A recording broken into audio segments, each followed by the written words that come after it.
જય જવાન, જય કિસાન, જય ગૌ માતા। હું હાલ 2020 થી પ્રાકૃતિક ખેતી કરું છું અને એની અંદર મને બહુ જ ફાયદો થયેલ છે।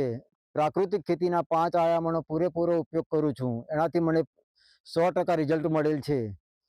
પહેલા હું બાપ દાદા વખતથી ખેતી કરતા, એમાં રાસાયણિક ખાતર ને બધું વાપરતા અમે। મારે દર વર્ષે 40 થેલી યુરિયા જોઈતું હતું। અત્યારે 5 વર્ષથી મારા ઘરે એક બોરી બી યુરિયા લાવતા નથી અમે। અને આ પ્રાકૃતિક ખેતી કરવાથી મને ખૂબ જ લાભ થયેલ છે। પહેલા અમારે 30 થી 40 હજાર રૂપિયા ખર્ચો યુરિયા, ડીએપી અને પેસ્ટિસાઇડમાં જતો હતો। અત્યારે મારે બિલકુલ ઝીરો બજેટ ખેતી થઈ ગઈ છે। નહીવત જેવો મારે ખર્ચ જીવામૃત, ઘન જીવામૃત, 10 પરની અંક, બીજામૃત એ બનાવવા મારો નહીં જેવો ખર્ચ થાય છે। પહેલા રાસાયણિક કરતામાં બહુ ખર્ચો થતો, અત્યારે મને બહુ જ ફાયદો થયેલ છે। અત્યારે મારે સાથે ઝીરો બજેટ, ઝીરો ખેતી ખર્ચો ઝીરો થઈ ગયેલ છે। નહીં જેવો જીવામૃતથી, ઘન જીવામૃત બનાવવાથી મને બહુ જ ફાયદો મળેલ છે। અત્યારે આપ મારી ખેતી જોઈ શકો છો। છેલ્લા 5 વર્ષથી હું પ્રાકૃતિક ખેતી એક બી દાણો યુરિયાનો નાખતો નથી।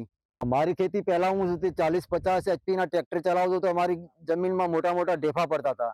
અત્યારે મારી જમીન એટલી ફળદ્રુપ થઈ ગઈ છે કે મારા 18 HP ના ટ્રેક્ટરથી પૂરી ખેડ થઈ જાય છે।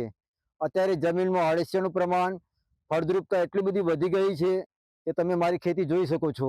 પ્રાકૃતિક ખેતીમાં હું ઘઉં, મકાઈ, બાજરી, ટામેટી, મરચી, હળદર, ફુલેવાર, મેથીની ભાજી, તાંદેલો, સુવા, દરેક પ્રકારની ખેતી હું પ્રાકૃતિક ખેતી તરીકે કરું છું।